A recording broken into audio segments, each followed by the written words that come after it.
Fellow Vincentians, how honored am I to address you this 27th October 2019, our 40th year of independence from Great Britain. Our independence, like that of so many progressive movements, has been hard fought. Unlike other small island developing states, our independence movement did not see the realization of our hopes and dreams for sovereignty and self-determination in the dramatic lowering of a weathered Union Jack and the raising of the starched new flag of our fledgling nation, but in the desperate battle that ensued in the earliest decades. The past 40 years have been as undulating, as up and down as our mountainous landscape. In surprising respects, these 40 years have mirrored the 400 years before them. Now, as then, we are borne witness to the rise of would-be slave masters and the consequent creation of the slave. So too, we have seen the popular uprisings like those of 1937 and elections 2015.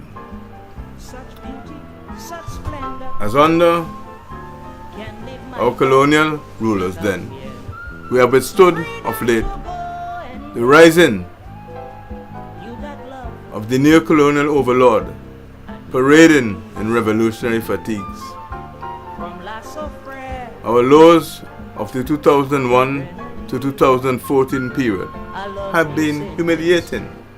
We nosedived from consistent economic growth in the 1980s and the 1990s, and an IMF rating of, and I quote, much to praise, little to fault, to 3 years of negative economic growth and low growth in the years 2008 to 2014, and a reputation as a regional begging bowl.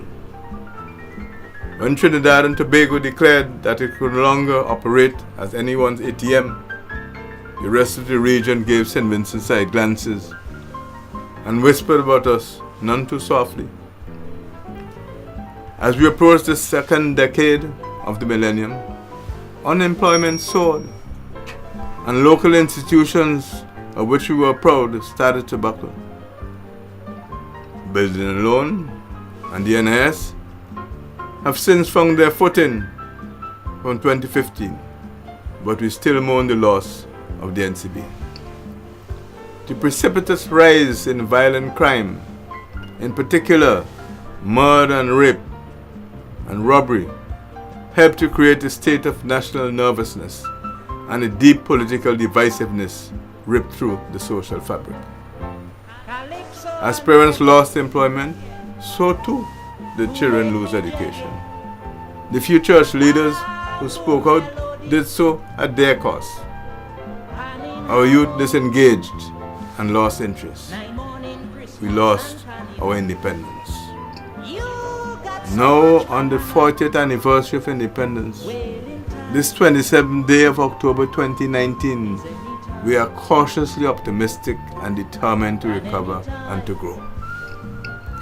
In the 2015 to 2019 period, we have seen the signs of social, economic, and political renewal.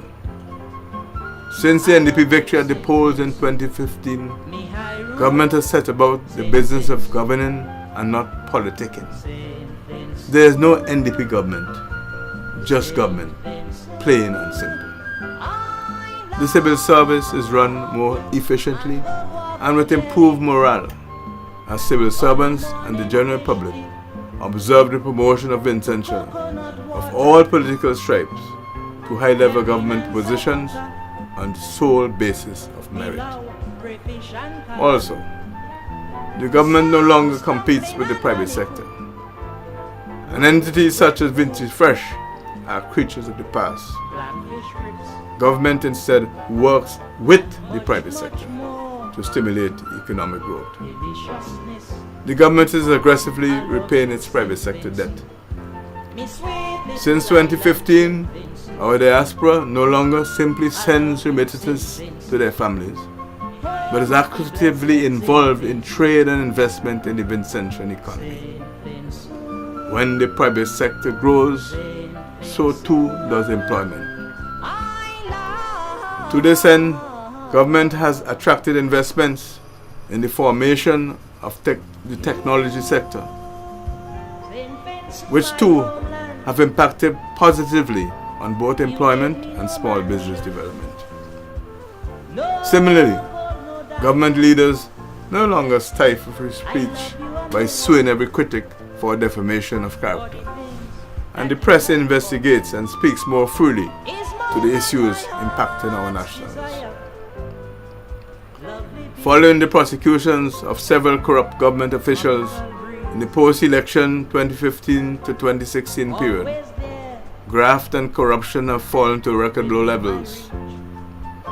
Some of the public's faith in the judicial system and the protection of their right to freedom of expression has been restored. Our Calypsonians belt out commentary with abandon. The Tenders Board operates transparently. For the past 4 years, beginning in 2016, farmers have been realizing profits for the first time since 2010, and there are now the beginnings of an exodus of nationals from unemployment to self-employment as farmers. And with the operation of the large-scale primary and secondary schools book loan scheme, student enrollment and attendance are up. The proliferation of smart labs has made free internet access a reality for children and adults alike. We are also, by and large, a healthier people as we complete the second stage of a state-of-the-art hospital in East St. George, replacing the beleaguered Milton Cato Memorial Hospital in Kingstown. Nowadays, fellow ECS nationals come to St. Vincent and the Grenadines for health care. People also come from the ECS and farther afield to enjoy Vincy Mass once more. A simple sign of national optimism is the return of house parties, as Vincentians once more can afford to celebrate and to fraternize. And the caustic divisions created by divisive politics fade away, and guest lists are no longer dictated by political affiliation. This October 2019, as we prepare for elections 2020, Vincentians can see clearly that whatever their choice, it shall be reflected in the official outcome of our first free and fair elections in 15 years. I have no fear of the future, and neither should you. For now, we all master our collective destiny. Happy Independence, St. Vincent and Grenadines. To make me jaggy.